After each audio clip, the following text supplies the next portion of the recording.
I have lived in this house for 10 years, and I never noticed how the morning light falls across the living room. At 7:43 a.m., it hits the corner of the sofa exactly.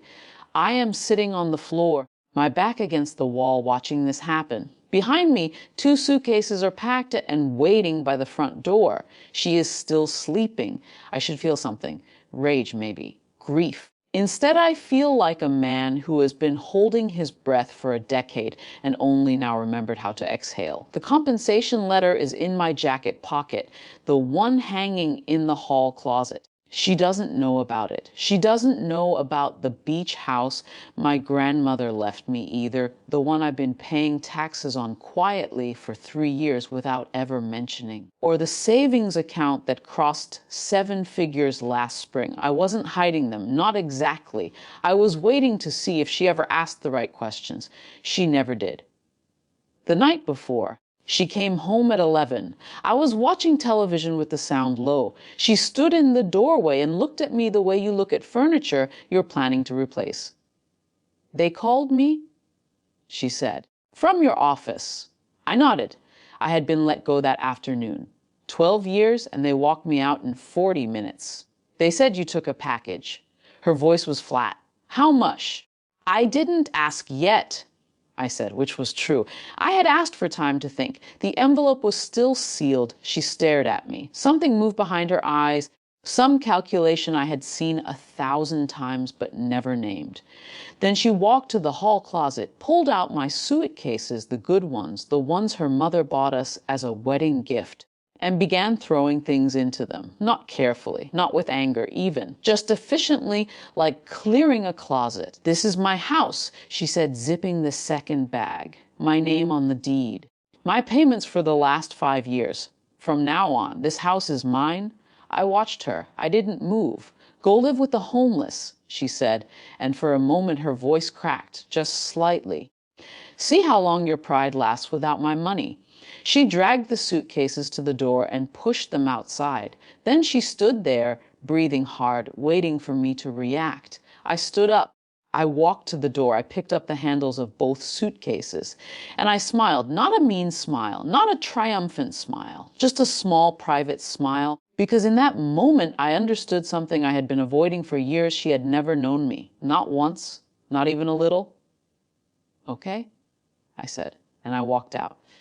The motel room smells like bleach and someone else's regret. I've been here 6 days.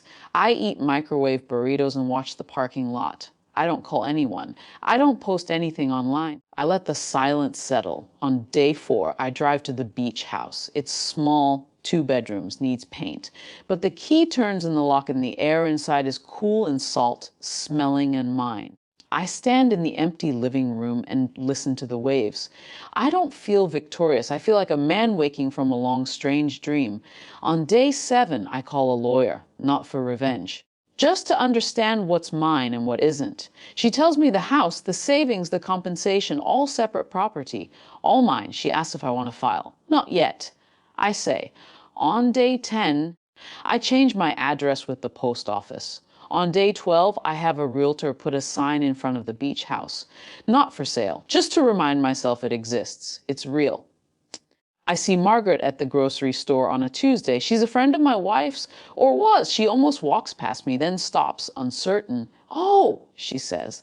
How are you holding up?" I shrug, smile. "Fine." She shifts her weight, lowers her voice. She's having a hard time. The shame of it all. People are asking questions. I nod. I understand. Not shame over what she did. Shame over being seen. Over having to explain why her husband left without a fight, without a scene, without giving her the satisfaction of a story she could control. "I hope she's okay," I say. And I mean it, not warmly, just honestly. Margaret stares at me for a long moment. Then she walks away, too. I am not rewriting the rules to make her pay. I am not planning a scene where she discovers the truth and collapses. That's not how life works. She will find out eventually. The beach house is not a secret, just an unasked question, and maybe she will feel something. Regret or anger or confusion. Maybe she will call. Maybe she won't. But here is what I know now, standing in my own small kitchen, painting the walls a color I chose. For 12 years, I performed a man she could understand. Small dreams, quiet ambition, dependent on her income, her house, her approval. I did it because it was easier than being seen, easier than asking her to love someone real. The cruelty of that night was not the suitcases on the street. It was the accuracy. She threw out the man she thought I was. And she was right to. That man did not exist. The one who does exist is here now, in this house that was always his, holding a paintbrush, learning the shape of his own life. It is not victory. It is not revenge. It is just the beginning of something that should have started years ago.